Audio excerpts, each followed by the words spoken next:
Member of Parliament. And in the order of business this afternoon, immediately after the President makes his way into the chamber this afternoon, we'll be having a prayer session, and equally that will be followed by convocation by the Speaker of the Senate as well as by the Speaker of the National Assembly.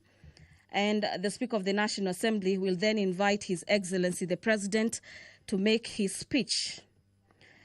Then that is, at that juncture, is when the President will make his State of the Nation address. And immediately after the conclusion of that, we'll have the House adjourning this afternoon, owing to the fact that the State of the Nation address is the only agenda lined up for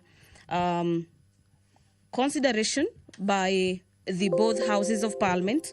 And remember, this State of the Nation address will not be debated today, but has been allocated 4 days, beginning Monday next week, for debate by both Houses of Parliament.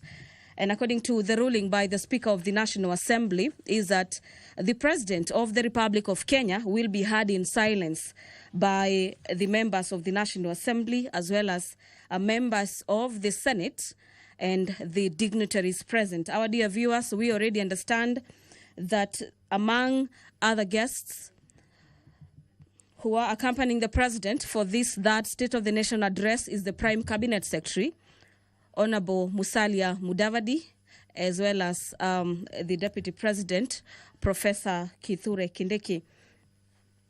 So to just take you through some of the expectations during today's State of the Nation address, the President of the Republic of Kenya is required by the Constitution to address the nation through the State of the Nation address. This is the third one since the President assumed power in 2022. And the President this afternoon is expected to outline the successes in his government for the last 2 years that the Kenya Kwanza administration has been in power. We equally expect the probable challenges that have faced the government and the measures that the government will be taking to address some of the areas. We also expect this afternoon, through the President's speech, that the President tells the nation some of the targets and new measures are put in place to ensure that the Kenyan government is ensuring that the country is being progressive. Remember, the government's key agenda is the bottom-up economic transformation agenda, basically on matters housing, health, digital superhighway, and matters economy, so to speak.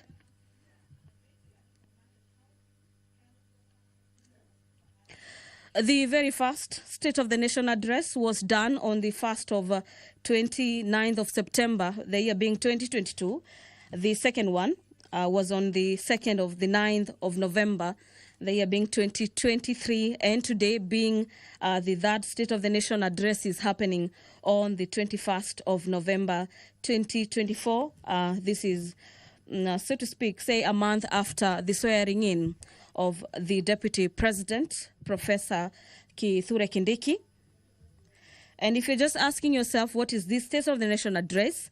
The State of the Nation address is basically a communication from the President to the nation through Parliament, in which the President of the Republic, here being President William RUTO, outlining the Kenyan current situation. And equally, the President will be providing policy proposals for the coming legislative year. So we expect that during this State of the Nation address that is set to take place not after 3 p.m. today.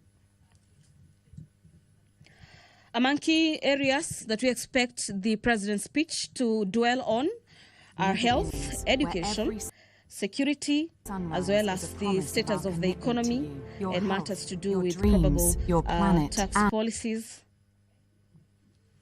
Remember, this third State of the Nation address comes at a time when there has been concerns about abductions and forceful disappearances and cases of femicide being on the rise. And we had the president just yesterday pledging to support the war against femicide with about 100 million shillings, being the commitment of the executive that the country and the top in command is ready to slay this dragon of matters femicide. And we will equally be expecting the president to tell the nation the measures that the government has put in place to ensure that the dragon of corruption is slayed, and what further the government will be doing through its various independent bodies to ensure that the corruption issue remains a matter of the past.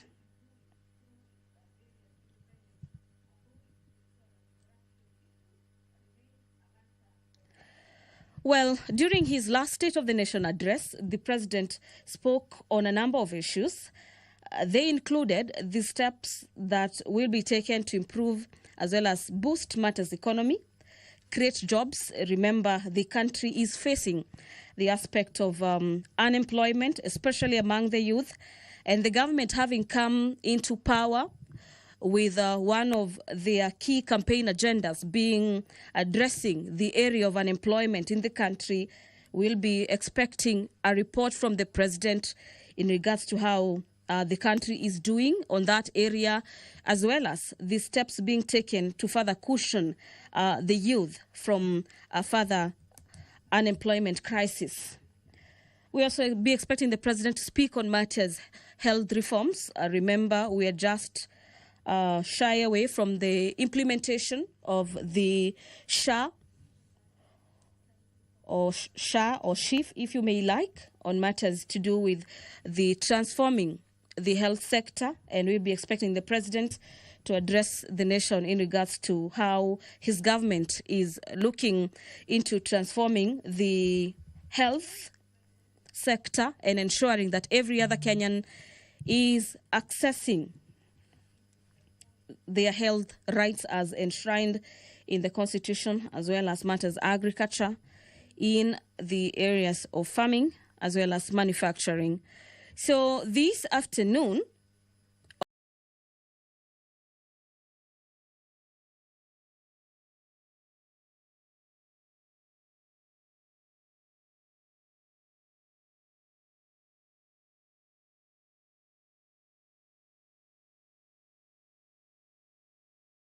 from visiting big tech companies like Google, Microsoft, and Coursera, sailing under the Golden Gate Bridge, exploring the beautiful city of San Francisco, and hanging out with Stanford University students, it's been so much fun learning and immersing ourselves in these new surroundings.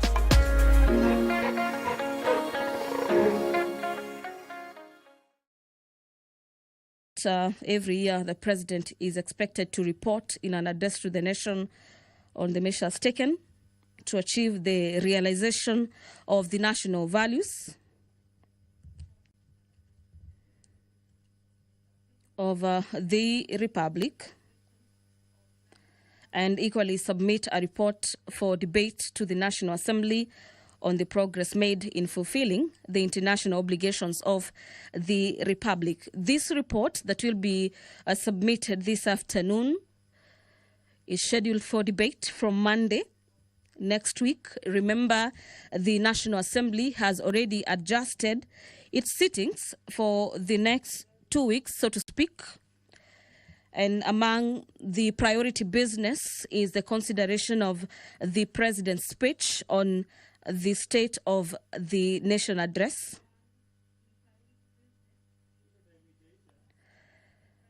This year's address is coming technically about a fortnight after the swearing in of Deputy President Professor Kithure Kindiki.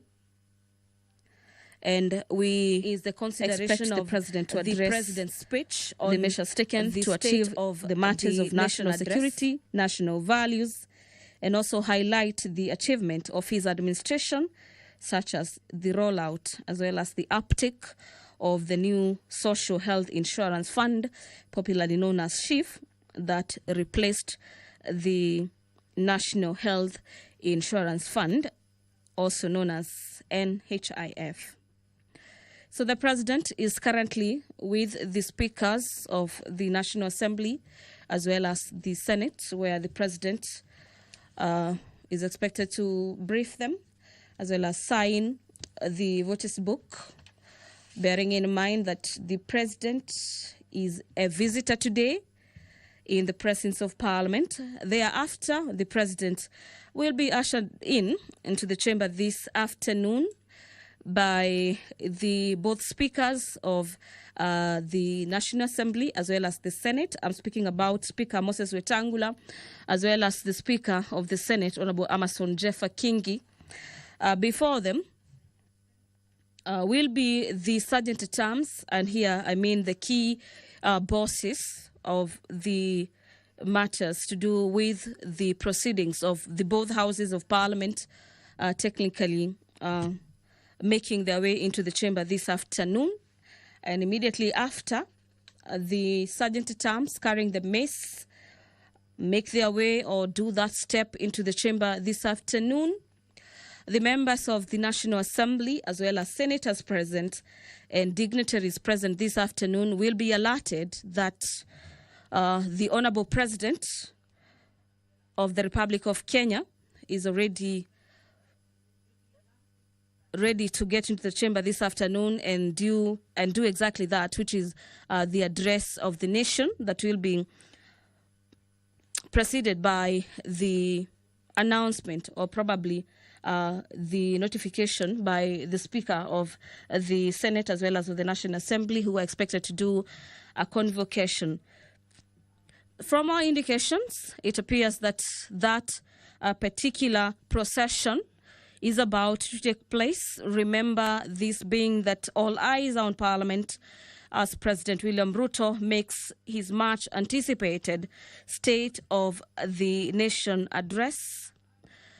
This State of the Nation address presenting a crucial opportunity for the President to outline his administration's progress, the challenges, as well as future plans in the period characterized by so to speak, some economic turbulences, and there's heightened public expectations on this third State of the Nation address. It is technically a step-by-step march to the National Assembly's chamber this afternoon, and from your screens you can see the maces of both houses of Parliament have made their way into the chamber this afternoon, closely followed by the clerks, as well as the president in between the two speakers, that is the Speaker of the National Assembly, as well as the Speaker of the Senate.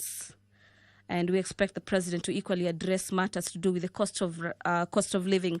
Dear viewers, allow me to hand you over back to the proceedings of these live proceedings, streaming to you live from the Parliament of Kenya and brought to you by the Kenya Broadcasting Corporation in conjunction with the Parliamentary Broadcasting Unit. My name is Gladys Mungai. Have yourself a great afternoon.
Na tuombe.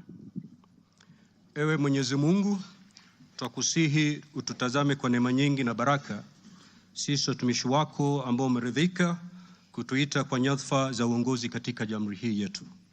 Twakuomba utuajalie tuyatende na kufikiria mambo yote yatakayofikishwa mbele yetu kwa njia ya haki na uaminifu, ili kustawisha amani, ufanisi na heri ya nchi yetu na wale ambao haja zao umezikabidhi mikononi mwetu. Amen. Tuketi.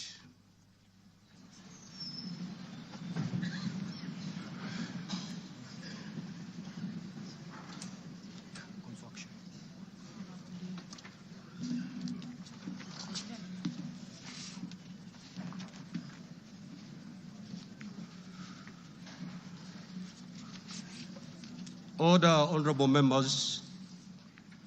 Let us all be seated. Thank you.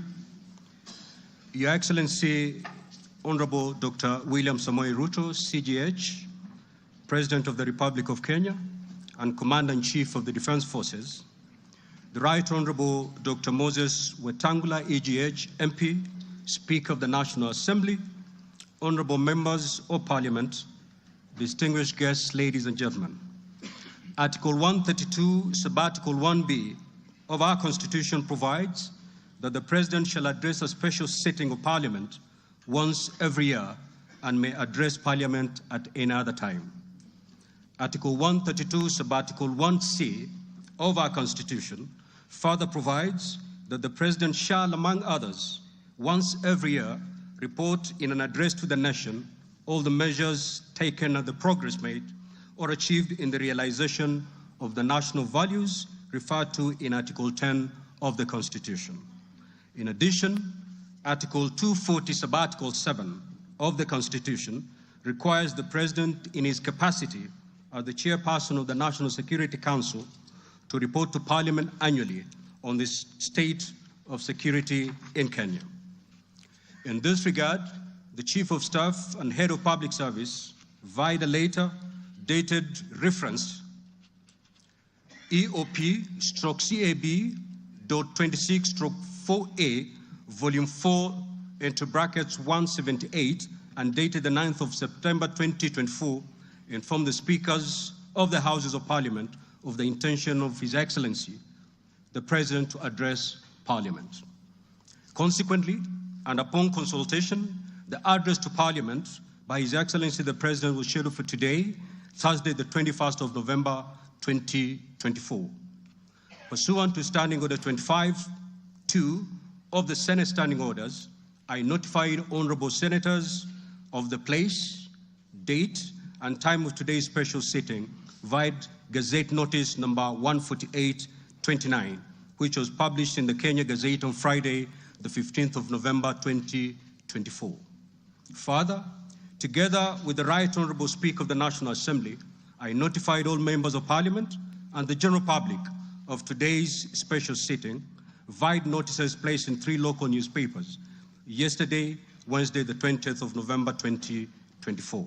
Accordingly, honorable members, this special sitting is properly convened. I thank you.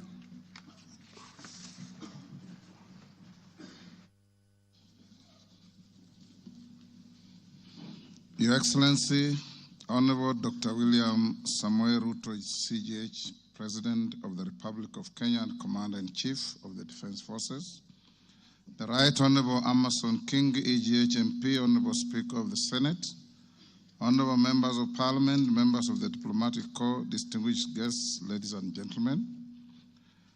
Article 132(1)(b) of the Constitution requires the President to address the nation once every year and at any other time. Further, Article 132(1)(c) of the Constitution requires the President to once every year report in an address to the nation on measures taken and progress achieved in the realization of our national values.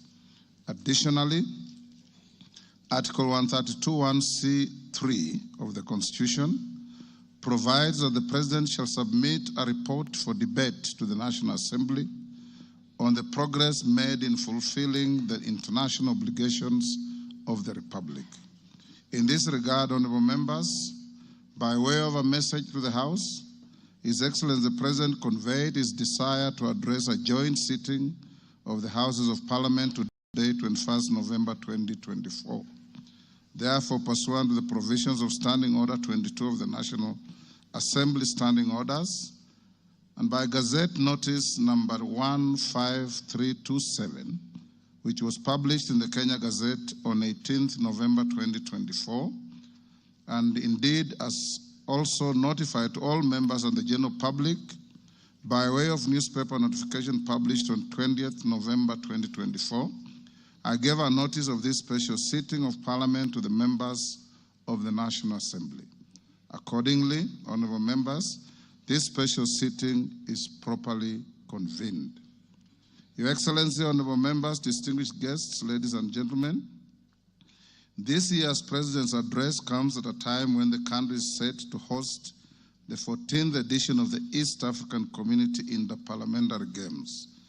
The Interparliamentary Games shall bring together participants from the member states of the East African Community and the East African Legislative Assembly, and are part of the deepening, widening, and tightening of the integration process.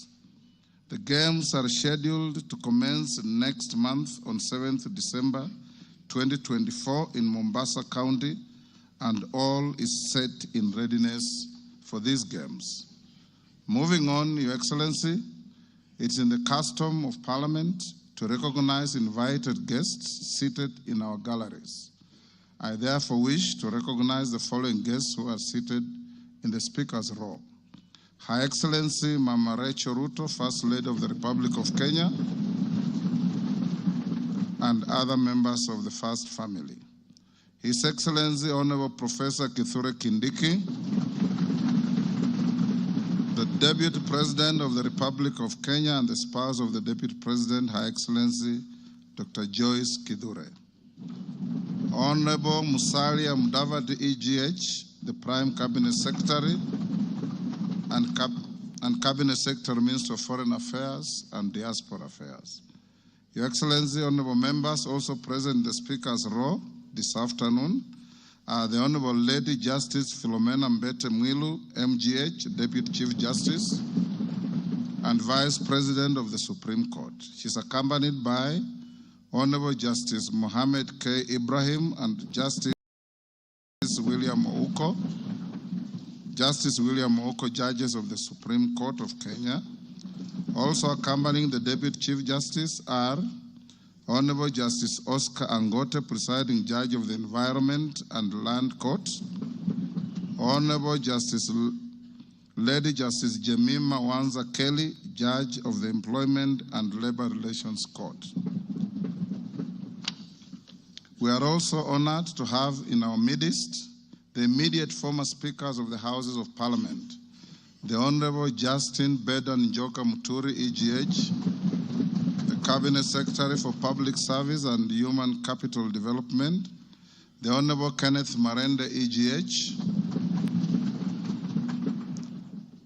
the Honorable Kenneth Makelo Lusaka, EGH, the current Governor of Bungoma County, Honorable Ekwe Ethro,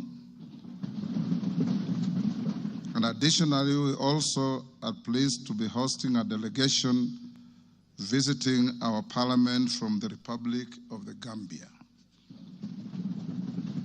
Your Excellency, allow me to also recognize the chairperson of the Council of Governors, who is also the Governor of Wajir County, the Honorable Ahmed Abdullahi, and the Honorable Johnson Sakaja, Governor of the City of Nairobi County. May I also accord special recognition to all Cabinet Secretaries present, and particularly acknowledge 4 of them who are former ranking members of the Houses of Parliament, namely Aden Duale, EGH, former leader of the majority party in the National Assembly, Honorable Onesimus Murkomen, EGH, former Senate Majority Leader, Honorable John Badi, EGH, Honorable Opio Wandai, EGH,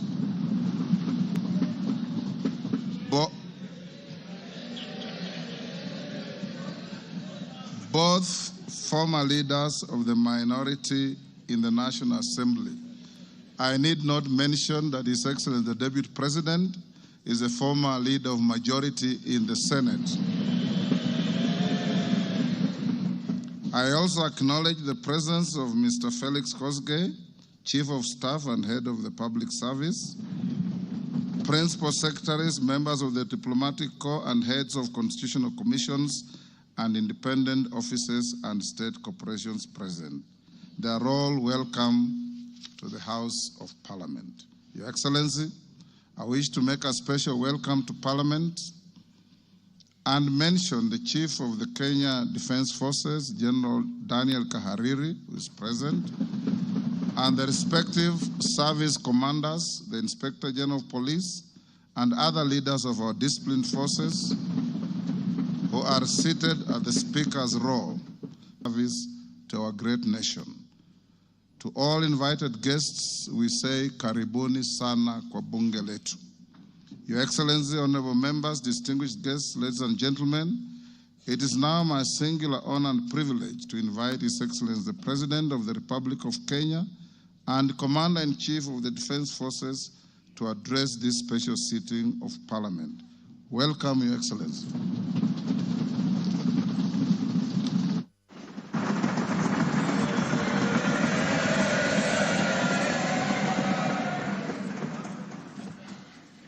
Thank you very much, Mr. Speaker. The Honorable Speakers of Parliament,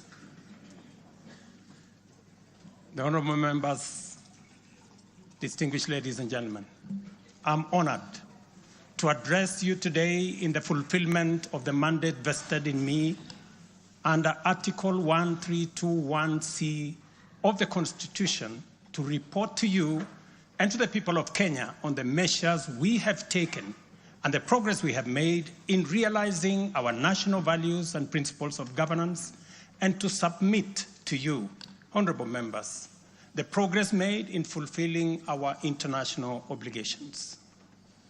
Since my last address, Kenya has undergone rapid change, occasioned by the collective awakening of the people in the understanding that the state of nation depend on the work we do individually and collectively. This realization extends not only to what we choose to undertake, but also to how we go about securing careers, livelihoods, and contributing to the grand enterprise of nation building.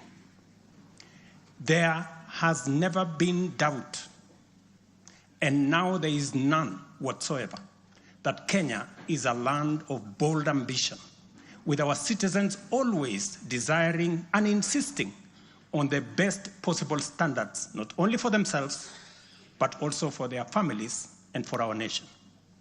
Consequently, our democracy has empowered citizens to ask questions and demand changes in the way their affairs are managed, driving the wheels of our nation's social, political, and economic transformation faster in the direction of excellence and prosperity. Rare are the times when leadership is ahead of the people. We are always striving to steer the machinery of state and government to keep pace with the aspirations of our citizens. We have learned through the hard as well as the more customary ways that listening is a full-time occupation of leadership, and that all questions asked by the people must be answered thoroughly and in full. We have learned never to take anything for granted and make every effort to call all our people, to carry all our people along with us in the pursuit of our transformation.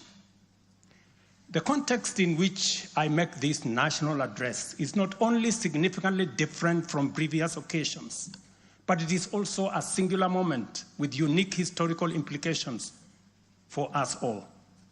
It is an opportunity to affirm the principles and values of which our nation stands, review the steps we have taken, the path we have chosen in our journey of national development, and reinforce the commitments we have made to one another and to our beloved nation for the sake of the present and future generations. I do not take this for granted, and with utmost respect and humility before this august assembly of the people's elected representatives, I desire to respond to the most pressing concerns that have been raised by Kenyans of all walks of life in recent months. To my understanding, the concerns and issues voiced by millions of Kenyans about the state of our nation deserve meaningful engagement, thorough understanding, and thoughtful response.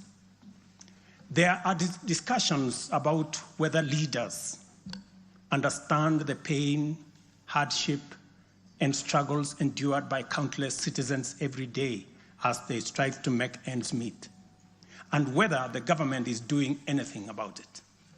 Similarly, many struggling Kenyans impatiently wonder, when will real money get to their pockets, and when will the jobs promised, which they deserve, become a reality? Additionally, there has been conversations about our education system, particularly the transition to the competence-based curriculum, and whether policies in this sector are working for or against Kenyans. Important questions have also been raised concerning the direction of development in relation to democracy, human rights, and fundamental freedoms, as well as the rule of law, transparency, and accountability. Another more direct question that emerges every now and then is whether public policy in this administration is in furtherance of service delivery to citizens or just in aid of political strategy. It is undeniable that for many Kenyans, times are hard and the struggle to meet their daily basic needs remains daunting. It is also true that these conditions have persisted for a number of years now, leading to much frustration and anxiety. Although we have gone a long way to mitigate some of these difficulties, much remains to be done, though we have laid a firm foundation for decisive intervention. I believe that it is critical for us to bear in mind that this administration was inaugurated at an extremely difficult time, characterized by domestic challenges, compounded by regional and global security, geopolitical, financial, as well as climate dynamics. As a result, in 2022, the country's total debt burden was not only immense, but it was also stacked up in the most burdensome manner, leaving very little room for investments in public service or development of critical infrastructure. The prices of basic food commodities soared as a result of a combination of prolonged drought, declining local productivity due to inadequate support, and disruptions in the global supply chain caused by the war in Europe. Kenya faced a crossroads of extremely difficult choices, where defaulting on our obligations would have significantly worsened an already perilous situation, and more borrowing was not an option. It was therefore essential for us to drastically reduce expenditure, mobilize as much as possible resources domestically, and curtail waste. As I informed the nation then, matters were going to get more difficult before they could get better. And we all had to tighten our belts and work hard under very unforgiving conditions. We had staked the fate of our ambitious bottom-up economic transformation agenda on easing the stress that the economy was in and the strain citizens underwent, while creating room for the implementation of our transformative interventions. Members, I give this background to underscore two very important facts. First, we haven't been watching helplessly and doing nothing as adversity took a toll on the economy and undermined the livelihoods and well-being of the people. On the contrary, we have been working tirelessly to steer the country away from the brink of unprecedented economic collapse and onto a more promising trajectory.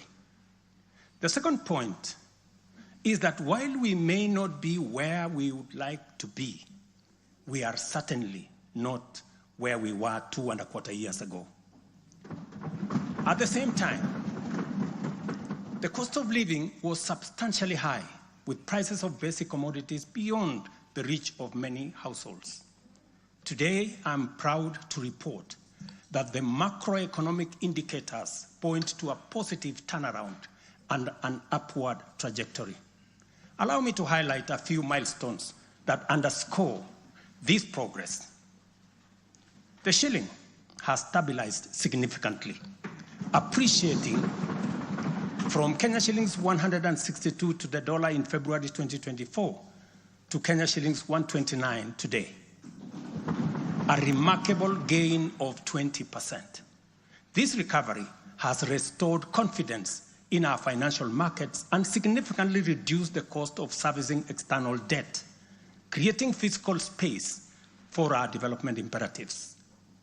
Inflation has declined dramatically from 9.6% in September 2022 to 2.7% in October this year, the lowest rate in 17 years. This achievement has been the consequence of favorable weather and our deliberate efforts to support farmers with affordable inputs, including subsidized fertilizer, leading not only to increased production, but also productivity, and lowering the prices of many cereals, including maize, pulses, such as beans and peas. Our foreign exchange reserves have surged by US dollars 2.4 billion to hit a new record of US dollars 9.5 billion, providing a 4.8 month of import cover, the highest in 10 years. This resilience yields us or shields us from external shocks in the global economy and restores investor confidence. Ladies and gentlemen, interest rates are also trending downwards, reducing borrowing costs and freeing up fiscal space for growth-enhancing initiatives by business. Tax revenues have grown by 11.5% in the year to June 2024, reflecting the success of our tax-based expansion measures. The economy continues to grow steadily, recording a 5.6% growth rate in 2023, among the highest globally. We project 5% growth this year and 5.6% growth next year. Honorable members, our efforts to secure food security and stability are already bearing fruit. Since February, we have distributed subsidized fertilizer to 6.45 million registered farmers in 45 counties, enabling them to increase their yields. And this year, we have procured and through e-vouchers distributed 7 million bags of both planting and top dressing fertilizer to boost food production across the country. This intervention will see a projected increase in maize production, for example, to a record 74 million 90 kilogram bags. We have also concluded long-term agreements with 11 suppliers of assorted fertilizers so as to make this commodity available all year round. Fertilizer for the long rains season will be stocked in outlets nationwide, ensuring our farmers are ready to plant, grow, and produce. This forward momentum will not only increase our agricultural output, but also reduce our reliance on costly food imports, securing a more self-reliant and a more prosperous Kenya. This approach, rooted in my administration's policy to support production rather than subsidize consumption, has already made food more accessible, more affordable to many households. Today, Kenya boasts substantial national stocks. 47 million bags of 90-kilogram bags of maize are in our stores. 8.8 million bags of beans, 10.4 million bags of wheat, and 2.1 million bags of rice.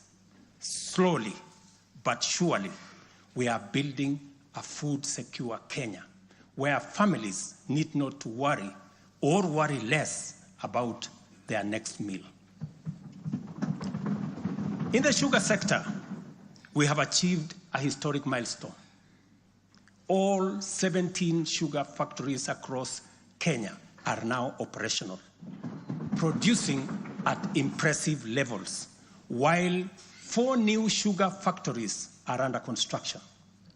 In July alone, domestic sugar production reached 84,000 metric tons, surpassing the national monthly consumption average of 40,000 metric tons. For the first time in recent history, Kenya is producing enough sugar to meet our local demand. This success is attributed to many factors: subsidized fertilizer for sugarcane farmers, an additional 500,000 acres that has been brought under production, and improved management of the sugar sector, which have revitalized production and brought the industry back to life. I just signed, as you know, the new sugar laws to provide further policy guidance as we seek to be a sugar exporting country shortly.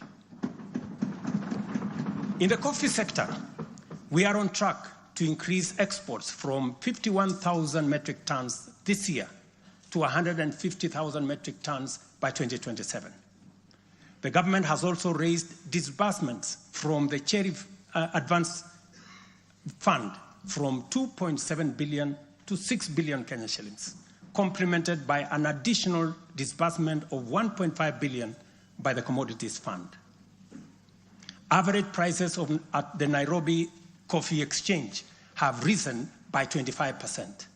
And in the last financial year, the country produced and exported 48,000 metric tons, earning farmers Kenya shillings 25 billion. Additionally, 320,000 bags of fertilizer have been allocated specifically for the coffee sector. And we will be working with cooperatives to make sure this fertilizer is distributed at the nearest possible destination to the farmers. These interventions are expected to boost smallholder farmer earnings from Kenya shillings 300,000 to 500,000 per acre annually by the year 2027. The dairy sector remains a vital value chain with a quick turnaround impact on households in the economy. The government of Kenya has released and you members approved 3 billion shillings to modernize the new KCC, ensure farmers are paid on time, and maintain a high price of Kenya shillings 50 per litre.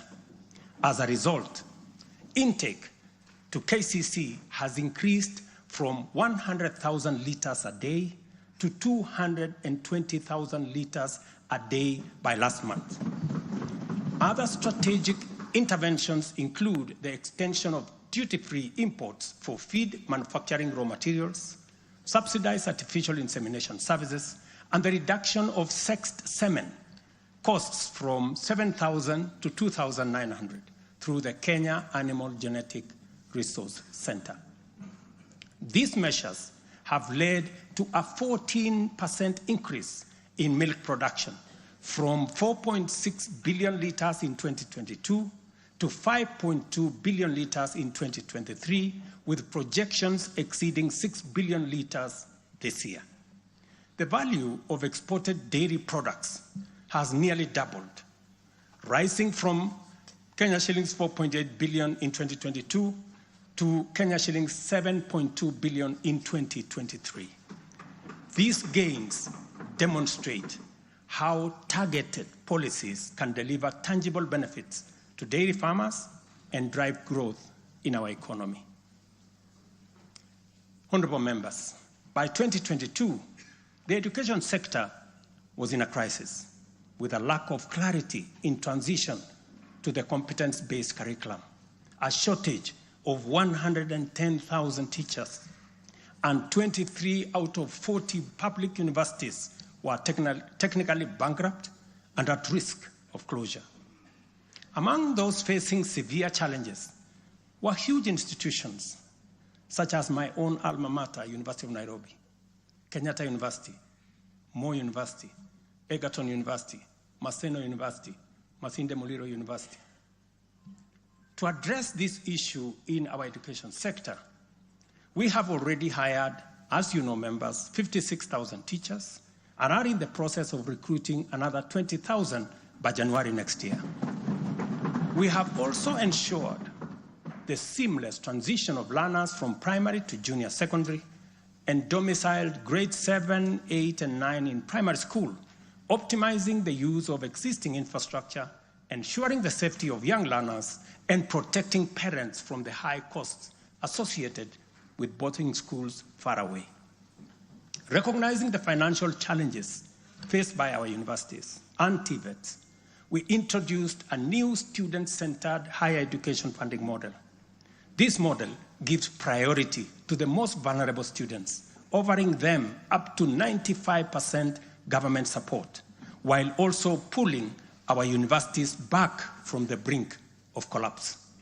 The remaining challenges for a few universities, like Moi University, are related to internal administrative and governance issues, which I have given firm instructions that they should be addressed. To further enhance access to higher education, we launched the Open University of Kenya, and this House approved that exercise, paving the way for more students to achieve their academic goals. The institution's first cohort of students is scheduled to graduate next week on the 29th of November, 2024. Honorable members, universal health coverage is a cornerstone of our transformation agenda and a matter that touches every Kenyan family. Despite health being a devolved function, we acknowledge the immense financial burden that comes with health. Counties have struggled with shortages of medicine, equipment, sometimes staff, hindering service delivery and leaving countless Kenyans with suboptimal access to health care. It would have been easy for me to step back and leave this responsibility to counties alone. But that would have been a disservice to Kenyans and a betrayal to our Constitution. Instead of engaging in debates about healthcare being devolved, I have chosen the hardest but necessary path of addressing this challenge head on. Health delivery is not just about fulfilling a constitutional mandate by whatever level of government. It is about ensuring that healthcare is not a privilege for the few who can afford and a pipe dream for the many who cannot. For years, NHIF was saddled with debts and inefficiencies, and healthcare was being severely and negatively impacted. For far too long, too many households have lived on the edge, just one illness away from financial catastrophe. Our healthcare system has historically neglected the poor and vulnerable, leaving them without any option, while private sector medical covers remained out of reach for the majority. This is precisely what we will correct through the provision of universal health coverage. This agenda is not just about a promise. It is about a bold commitment to deliver health through transformative financing reforms, making healthcare accessible and affordable, digitizing our healthcare services to enhance efficiency, eliminate fraud, and stop corruption, and to empower a skilled and motivated health workforce. To honor our commitment on the universal health coverage, I signed into law 4 groundbreaking legislation on the 19th of October, passed by this August House.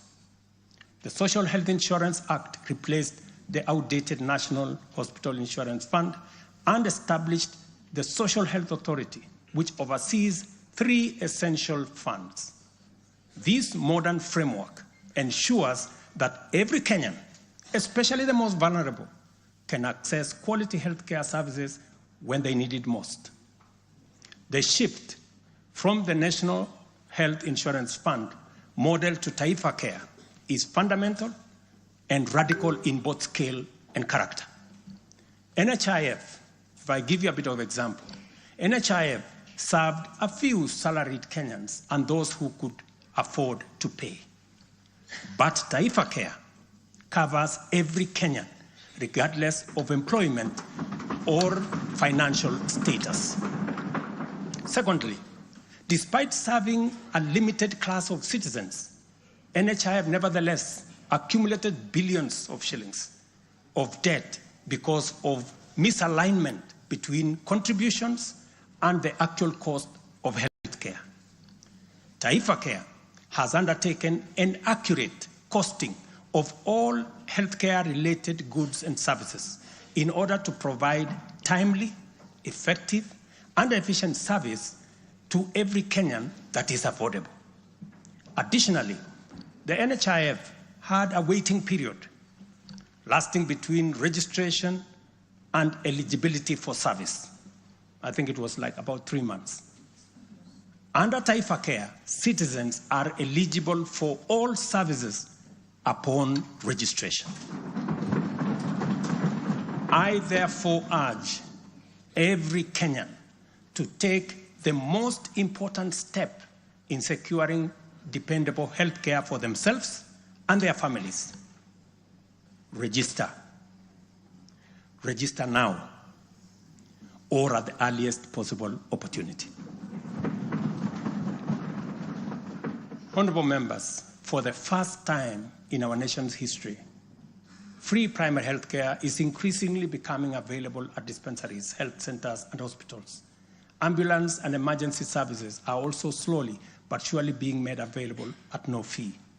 Under Taifa Care, we have introduced a comprehensive benefits package that brings specialized care, such as cardiothoracic surgery, within reach for many Kenyans without the burden of financial strain. Through the Digital Health Act, we are revolutionizing healthcare delivery.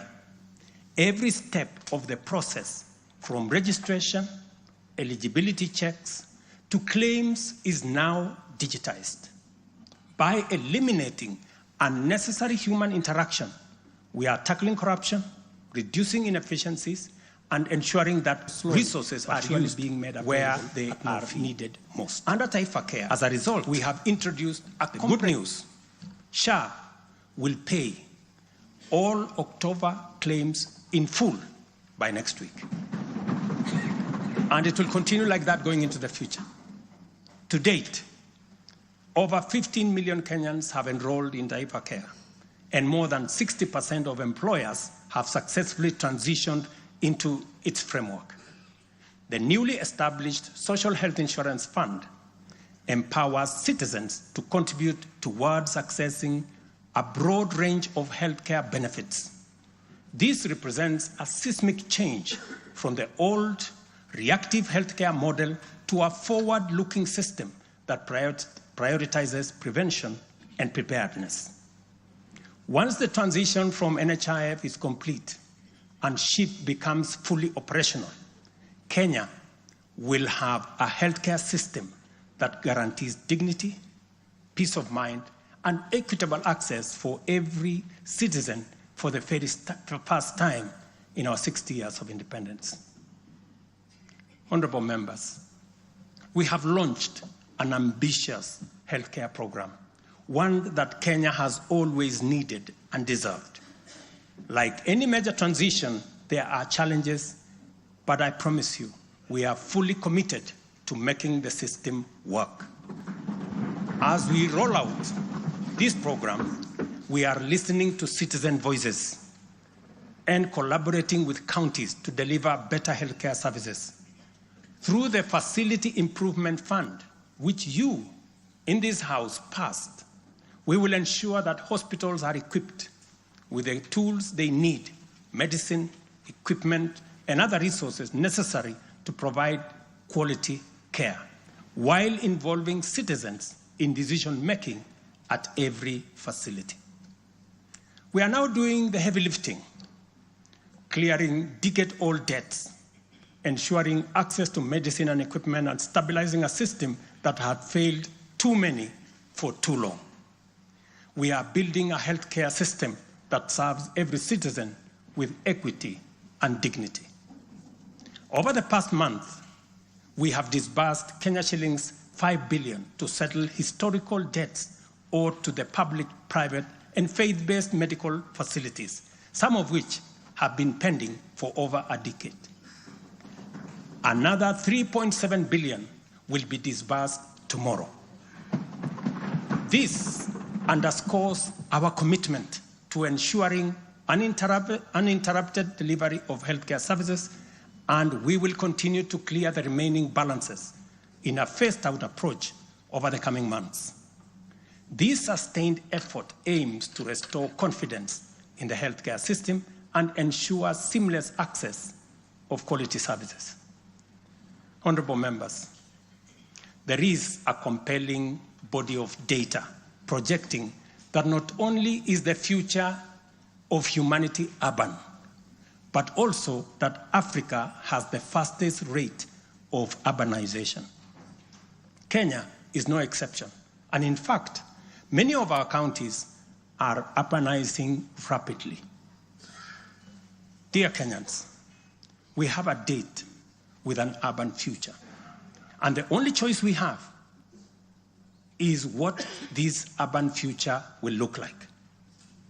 Will it be characterized by decent, dignified, safe, and livable neighborhoods and communities?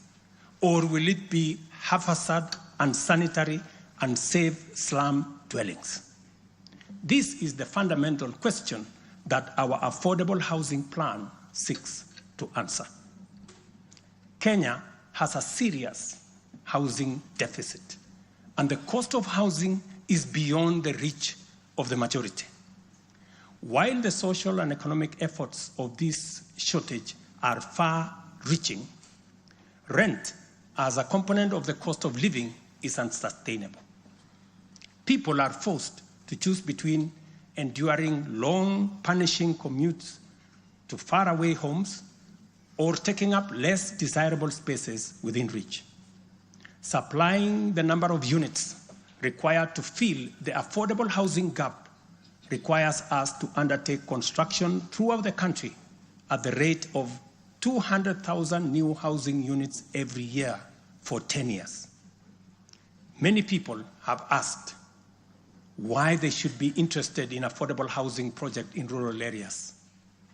If you look around, you will witness the signs of our urban future.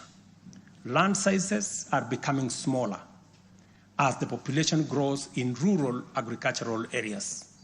To protect agriculture and food security from the effects of uncontrolled land fragmentation, urbanization must be planned and must be controlled.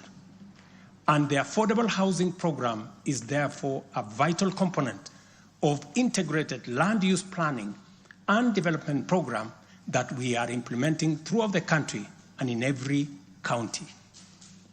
Each unit of housing drives demand for different types of labor, professional services, and materials, bringing laborers, masons, bricklayers, artisans, electricians, and carpenters, as well as architects, engineers, and quantity surveyors, lawyers, real estate economists into the equation.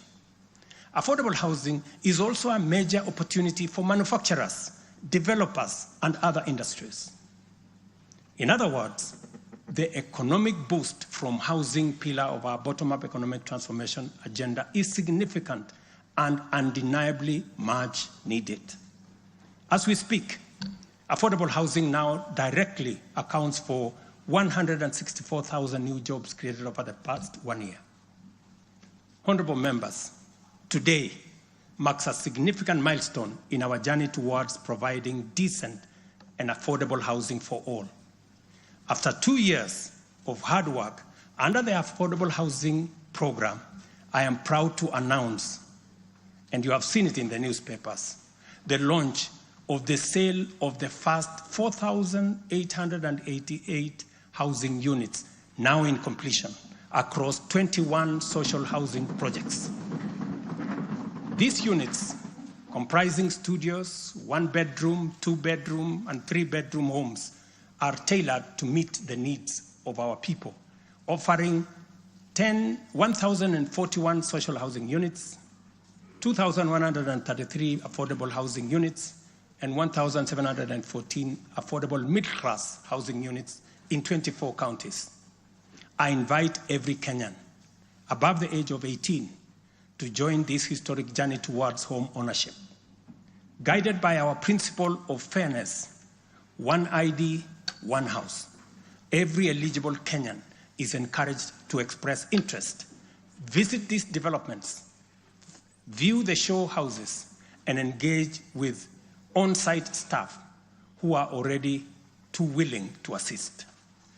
The allocation process will be transparent and equitable, ensuring that every qualified applicant has an equal opportunity to own a home.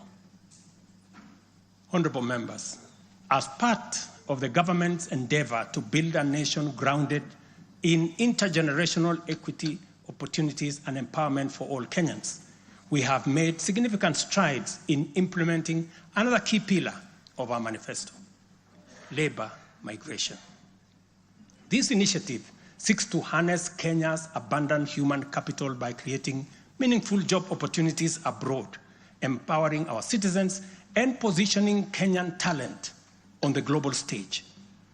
Since July 2023, we have successfully facilitated employment of 105,367 Kenyans across multiple countries in a wide range of jobs. These opportunities span professional, semi-skilled, skilled, and unskilled sectors, including positions for nurses, teachers, and chefs. The National Employment Authority, the lead agency driving our ambitious initiative to create jobs opportunities for qualified Kenyans locally and internationally, currently has a role of 560,000 job openings worldwide. I have encouraged many members to participate in this space.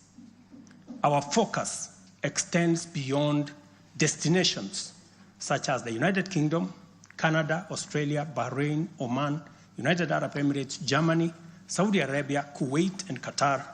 We are also expanding our reach by actively negotiating bilateral labor agreements with new potential markets, including Russia, Poland, and Jordan.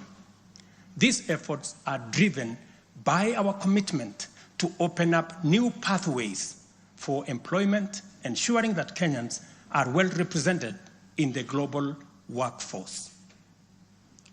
In the digital economy, we are expanding last-mile fiber optic connectivity using the extensive Kenya Power Transmission Lines network to the most remote and underserved areas of Kenya, and making significant strides to establish digital and ICT hubs.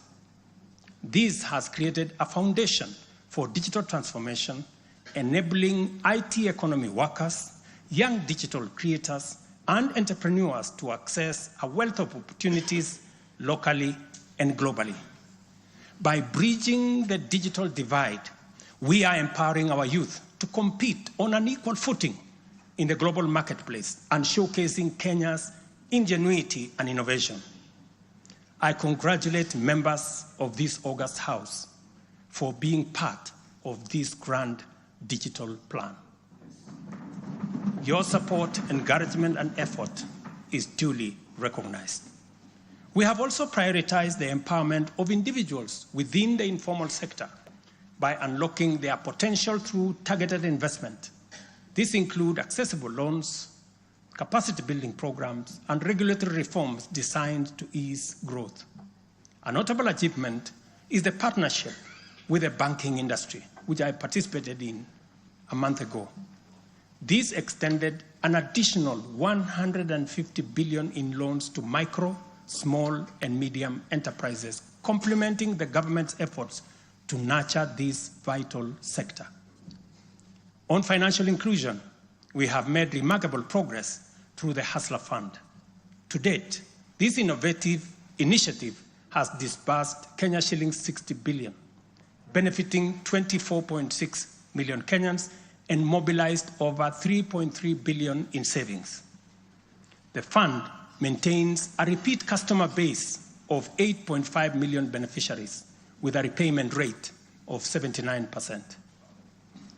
To mark the fund's second anniversary, we have taken a bold step by launching a third product specifically tailored for small and medium enterprises. This new initiative will initially target 2 million beneficiaries who have demonstrated a strong credit history with the fund. By so doing, we aim to create a pathway for these entrepreneurs to transition into the formal banking system, thereby deepening financial inclusion and strengthening the SME sector. This milestone underscores our commitment to build a financially inclusive and economically resilient nation. The progress we have made has been possible only because the people of Kenya have been courageous, strong, determined, and patriotic. It has also been enabled by a number of early interventions under our bottom-up economic transformation agenda, and at the same time, created space for us to implement the agenda in full. As we proceed with implementation, we expect to quickly capitalize on the gains we have secured and invest resources in the economy with the emphasis on strategic pillars of our plan. As more projects get off the ground, more people get hired, liquidity levels improve, more money ends up in people's pockets. Honorable members, you know we are a democracy. Democracy is a founding principle and defining value of our nation. Democracy is hard-won, non-negotiable right, and guarantees freedom that we are proud of and must always defend. Our national democratic culture expresses itself energetically through robust discourse, boldly speaking truth to power, and holding leadership to account. It is a tradition of fearless expression and vigorous public participation. This is who we are, and there is nothing anyone can do about it. We understand, therefore, that protests are always legitimate and permitted by the Constitution. Protests are conducted by citizens who are peaceful and unarmed.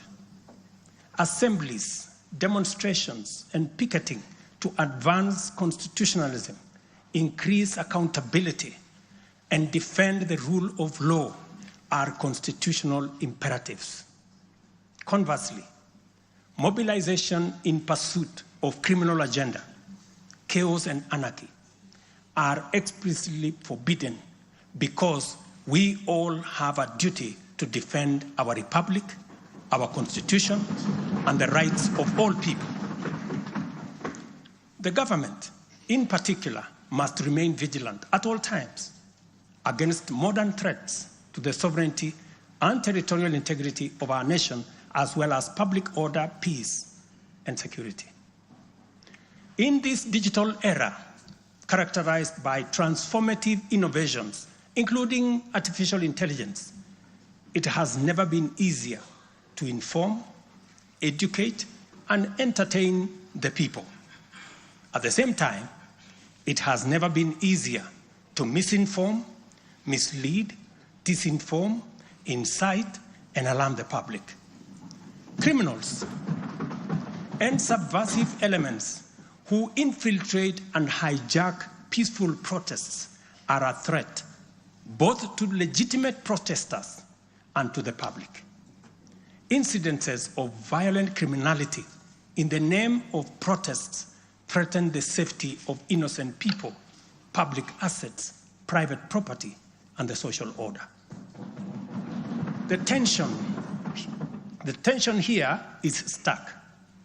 We have a democracy which we are proud of, must defend, and should deepen by all means. And at the same time, we have citizens whose lives, rights we must protect, and a nation whose security, stability, and prosperity we must safeguard. The task at hand is complicated if citizens and state agencies dilute the distinction between the lawful and the criminal, the just and the unjust, thereby making it difficult to tell protesters and security officers from bandits, gangsters, and criminals. It is only by following the law that we are able to achieve our aims and apportion accountability properly. It should not be possible for robbers and looters to escape accountability by claiming that they were taking part in a protest. Likewise, it should not be possible for security officers to wound, maim, or even kill citizens and claim that they were engaging violent criminals. We all have a duty to make the necessary distinction and to do so clearly to protect democratic expression and guarantee public safety and security. I must now confront an issue of widespread concern regarding the relationship between citizens and the security services in the context of immense threat and intense political dynamism. Numerous allegations have been made concerning disappearance of people during protests. A number of these cases have been resolved, while others have been uncovered as fake news, undermining efforts to find genuine cases of missing persons. A good number of alleged disappearances have also turned out to be arrests made by police officers. In such cases, the suspects have been duly arraigned in court. I must, however, make it very clear that there is no attempt to justify or excuse illegal arrests. Such would be a serious threat to the life and liberty of citizens. I condemn any excessive or extrajudicial action which puts the life and liberty of any person at risk, including disappearances and threats to life. I urge all Kenyans with information about such cases to forward the information to the Directorate of Criminal Investigation and to IPOA, where they suspect members of the police service to be implicated. I am aware, for example, that many of the cases that have been raised are being handled by the Independent Police Oversight Authority, an important step in accountability and justice. Many citizens, as well as various organizations representing and championing women's rights and welfare, have expressed concern about gender-based violence and the increasing cases of killings of female victims by male criminals motivated by primitive expressions of gender-based brutality and impunity. Left unaddressed, these incidents will cause the women of our nation to feel increasingly unsafe, even in their own homes. This is both tragic and unacceptable.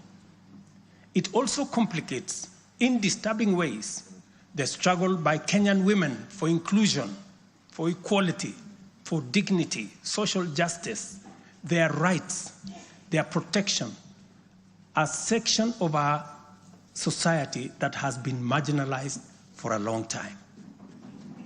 I am aware that most of these cases of murder of women by men have been investigated and prosecuted. It is my hope that in due course, those found culpable will face the full force of the law.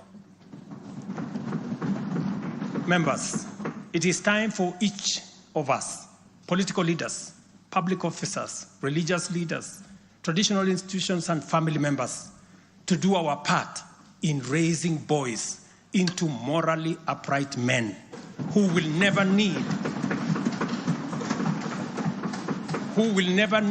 to affirm their masculinity at the expense of women. But instead, contribute to making our society just, safe, equal, and inclusive. I appreciate women leaders who have taken time to engage me and propose solutions to address this issue. I have held discussions with other leaders in government, and I have tasked the Deputy President to reach out and facilitate collaborative, broad-based, and multi-sectoral deliberations and recommend effective and radically transformative and affirmative action within the next 6 months. This Parliament will recall that early in my tenure, I engaged the leadership of both houses with recommendations on a working formula to actualize meaningful inclusion of women in national leadership. We must seriously question the drivers and the motives of resistance and reluctance to take the next step in actualizing the 2/3 gender rule. We must call out those who continue to sabotage this right of women to contribute to the governance of our nation. Women are not second-class citizens. They deserve equal representation at all levels.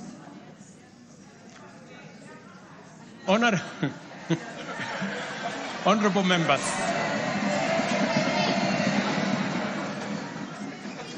without a doubt, honorable members, without a doubt, every shilling of our national revenue matters and must be used to deliver maximum value to Kenyans.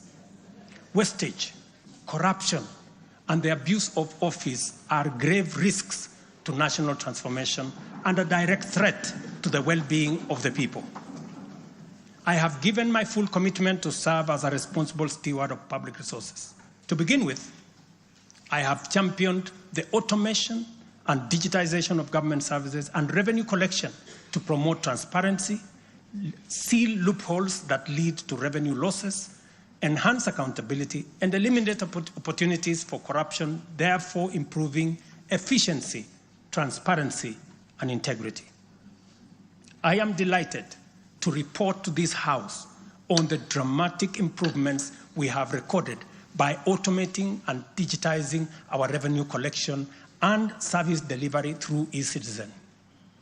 We have so far digitized 20,855 government services, up from 350 in 2022, representing an increase of almost 6,000%, while we have significantly improved revenue collection.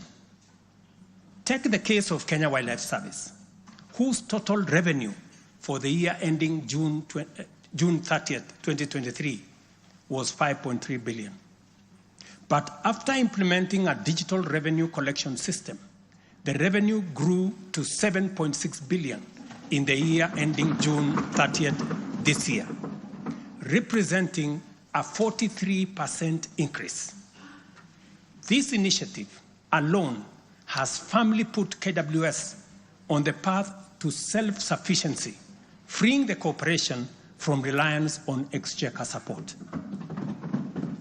I commend the teams at KWS, as well as all other government institutions that have leveraged technology and the digitization process to improve revenue collection.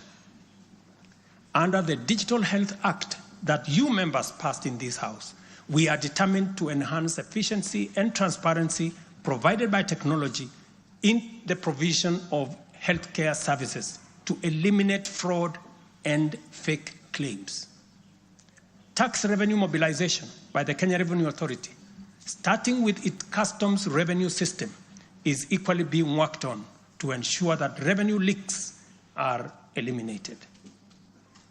Because corruption is a serious risk to social justice, sustainable development, and national security, and the bottom-up economic transformation agenda, I am harnessing our working relationship with other arms of government to encourage the judiciary and parliament to enhance integrity and efficiency by adopting digitization and automation.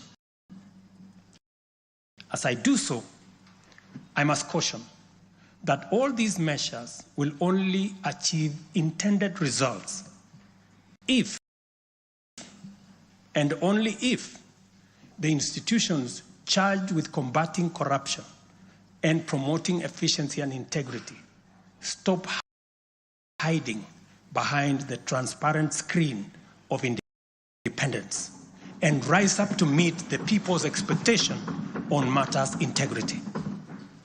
Let me say this. It cannot be the case that the Director of Public Prosecutions keeps dropping cases because somehow they are unable to produce witnesses. It cannot also be the case that corruption suspects rush to court to obtain anticipatory bail that shields them from due process and enables them to compromise investigations. There is also no reason for corruption cases to drag in our courts for years, when the same courts are able to determine election petitions and related disputes within 6 months.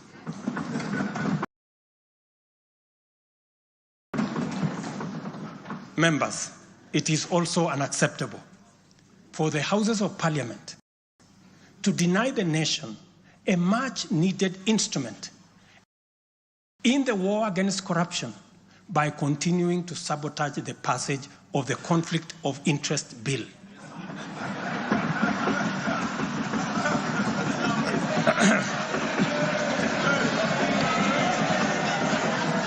Able to determine election petitions and related disputes within 6 months. I implore you, honorable members, to stop dragging your feet on this bill, unless, my friends, there is a conflict of interest in the passing of the conflict of interest legislation.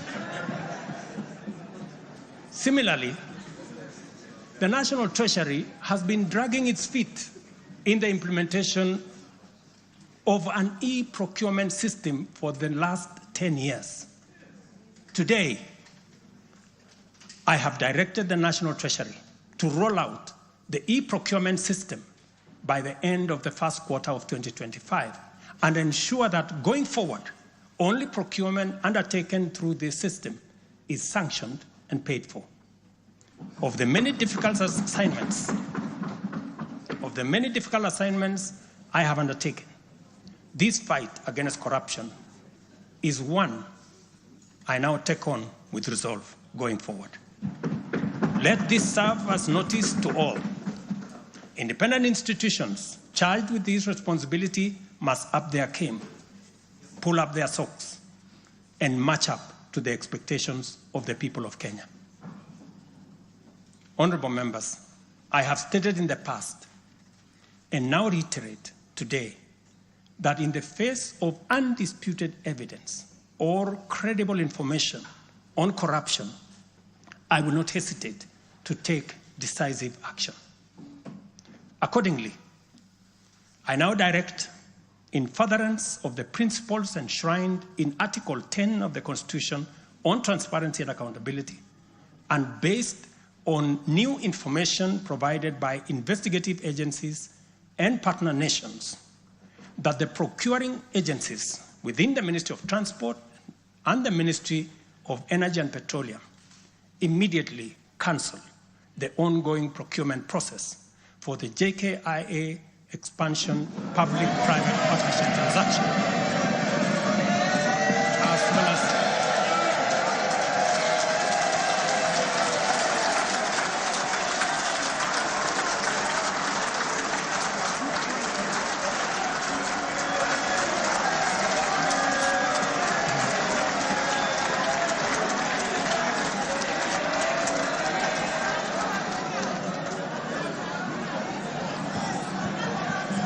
let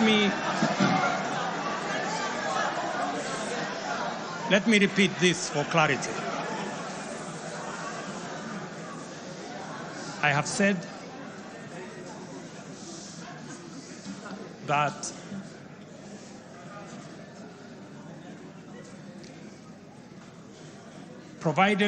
because of the information that has been provided to us by partner nations, I have directed agencies within the Ministry of Transport and the Ministry of Energy and Petroleum to immediately cancel the ongoing procurement process for JKI expansion public-private partnership transaction, as well as the recently concluded Ketrago transmission in public partnership.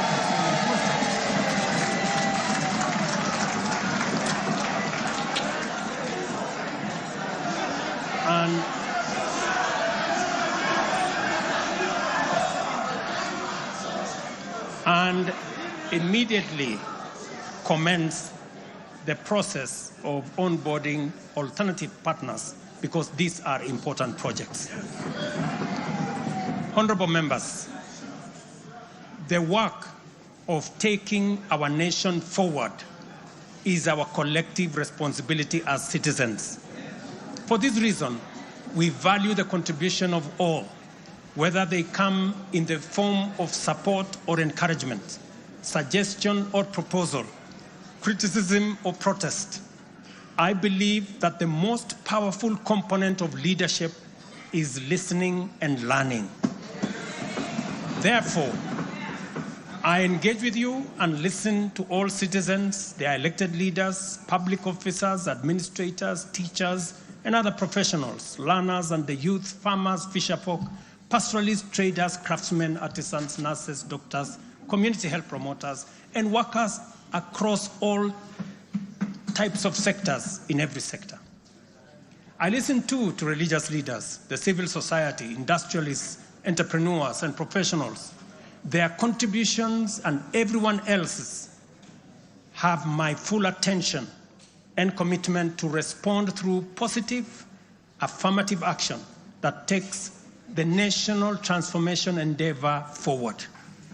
I commit to continue listening and acting, to engage, debate, deliberate with you, and to take your input into consideration in serving our nation.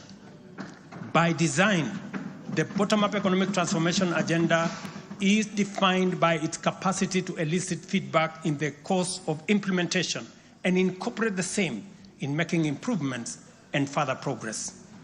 With every input from stakeholders, our ability to drive progress increases. By listening to you and to every Kenyan, I am able to serve this nation better. As we take part in this necessary discourse, I want to make one thing very clear.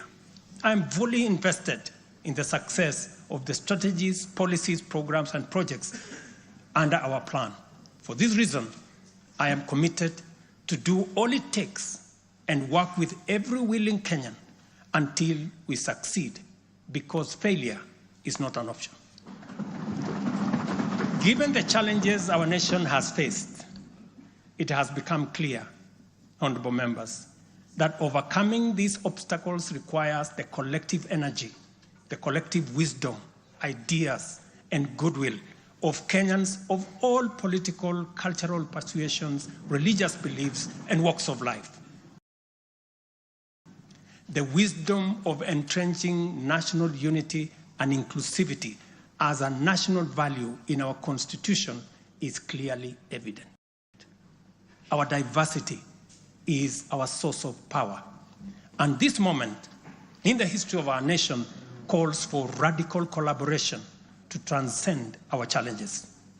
We do not have the luxury of magnifying our differences. It is time for all of us to pull together and usher the nation into the future of our dreams. With this in mind, I initiated extensive consultations with leaders from across all divides, public and private. Through these engagements, we resolved to reimagine unity and inclusivity and harness the full potential of our nation through bipartisanship, which culminated in the formation of the broad-based cabinet. The imperative to accommodate the contribution of leaders across the aisle inspired us to constitute the broad-based government, a partnership based on shared purpose and premised on a commitment to bring our national values into action to turbocharge the implementation of the transformation of our nation. Being a farmer myself, transformation is like farming.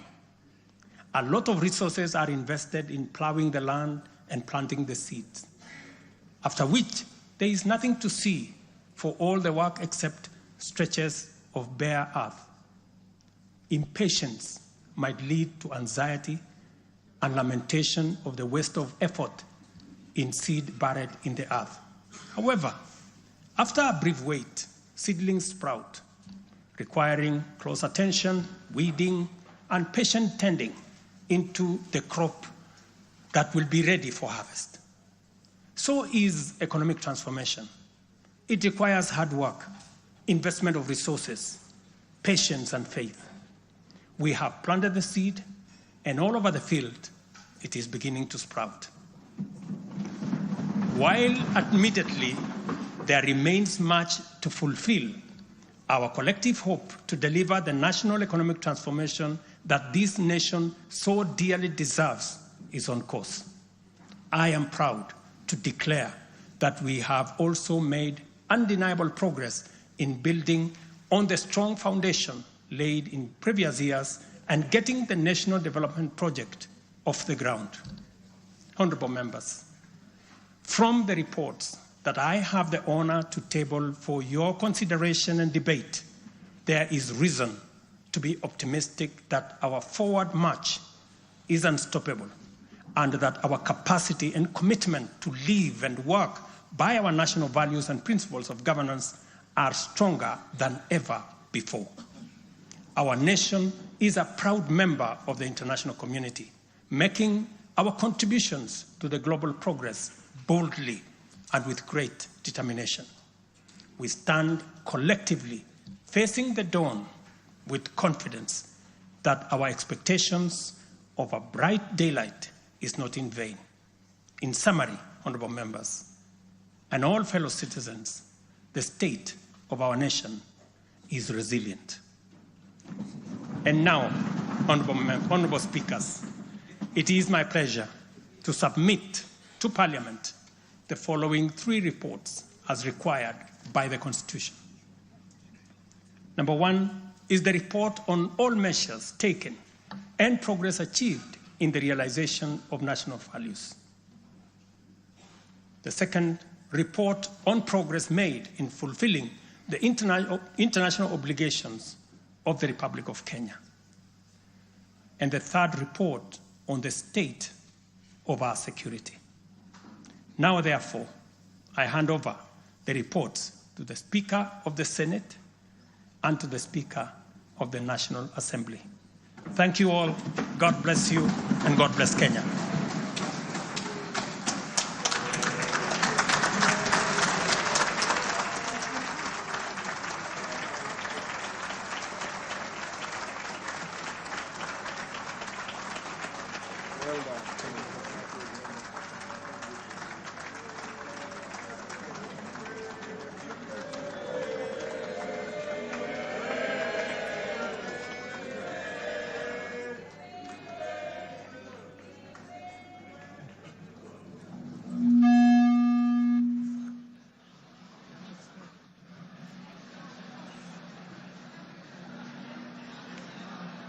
Order, honorable members, Your Excellency the President, the Right Honorable Speaker of the National Assembly, honorable members, distinguished guests, please be upstanding.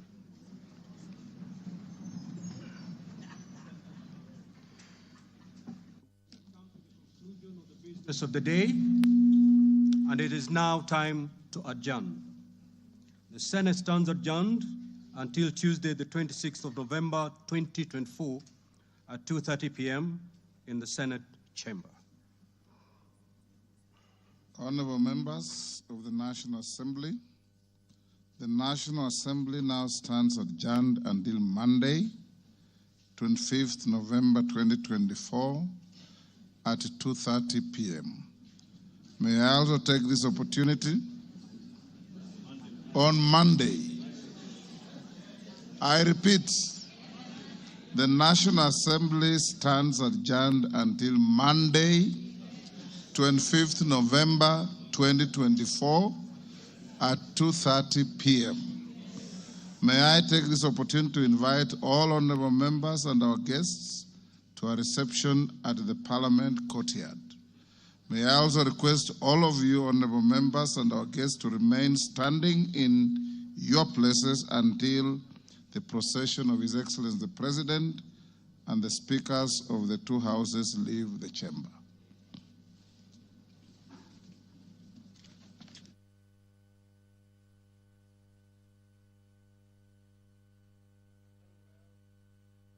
There you have it, the much-awaited State of the Nation address by President William Ruto that has taken approximately, let's say, 1.5 hours. And he has mentioned a number of things that, of course, the government will be looking into and, of course, also touching on some of the successes, including the affordable houses. But I'm very sure that on everyone who has been listening, the Adani deal cancellation will be forming a basis of the discussion and also headlines in the coming days. But allow me just to point out a few things that the head of state has mentioned, and especially on the economy, is that last year the economy grew by 5.6%, projecting more this year. 4 months of import cover to cover for international shocks as well. The interest rates are also going down. When it comes to agriculture, as mentioned, matters to do with fertilizer to actualize agricultural output, and with the rains, the short rains here with us. He says that we are already 47 million bags of maize in government silos, and not to mention beans and other grains as well. In education, he is committed to oversee the many changes that are there, and also to overturn the challenges that are facing the education sector, from the CBC curriculum to also the university Dawn's strike. On health, there's a good promise that all October claims will be paid in full by SHA by next week. When it comes to affordable housing, talked about in 2 years, 4,888 units are already complete. And also the cancellation of Adani Transport and Energy Solutions is, I think, one of the positive things, key positive things that he has mentioned, and actually had a standing ovation in regards to that. But many Kenyans would argue this should have come a little bit earlier. But allow me to rope in my panel of experts, beginning with Daisy Odhiambo on my immediate left, and also we have Sammy Meli, who have been with since morning. Many thanks, and indeed I welcome you again to this a few minutes or to maybe look at what has happened. Coming from an economy part of it, what are some of your key highlights in the president's speech? First, we still have to give a special mention on the Adani cancellation deal. Yes. But most importantly, from my point of view, I was excited to hear that the foreign exchange reserve have increased. Mm-hmm. My only concern is, like what we've been saying, what happens on the ground? Are we really able to fill this in? As much as we are saying we're able to cushion our imports for the next four months or so. Mm-hmm. If you talk to an importer right now, they'll tell you they're still not able to afford these products. However, on paper, it says that we have enough foreign exchange reserves that are able to cushion our imports. So that looks good, and I am yet to see when we're going to fill it ourselves. Mm-hmm. Yeah, I'm also quite pleased with the issue on the sugar factories, and that their production has increased. Yes. However, as I mentioned earlier, we highly depend on the importation of sugar for production. So the sugar issue is, in as much as our local production has increased, unfortunately, I don't think that it can match up to the demand for production, because a lot of industries depend on the sugar that is imported. Yeah, so those were some key highlights that I could say touched me directly. Yeah. Melly, looking at, of course, a number of things that the heads of state have mentioned, but looking at the education sector, which has been facing a number of challenges in the last couple of, since it began on 1st of October, but the head of state has given assurances in regards to where we are, in as much as we have so much, in terms of challenges, but in terms of claims and actually trying to make the scheme work better. Yes, remember, this government took over where there was uncertainty, where the grade 6s would go, and they were able to harness that very fast and make sure that the JSS are domiciled in the primary school. And now the president has even confirmed that the JSS will be domiciled, still, the grade 9 will still be in primary schools. This ensures that there is a continuation of what was started, and once the children are done with the JSS